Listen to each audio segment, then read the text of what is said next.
এগুলি সুস্পষ্ট বিধান। আপনি মনে করছেন নাকি যে ইয়া নবী সালাম আলাইকা বলি অমনি নবীর সুপারিশ পাবেন? এত সহজ। কতগুলা রসগোল্লা খাইলেন আর বড় একটা মিছিল করলেন আর অমনি চলে যাবেন?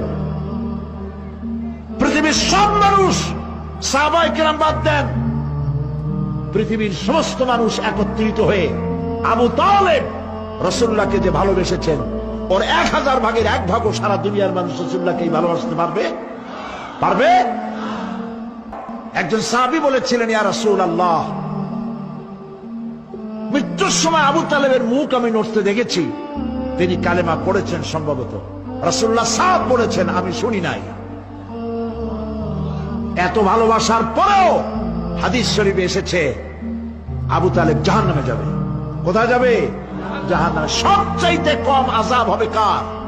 আবু তালেব।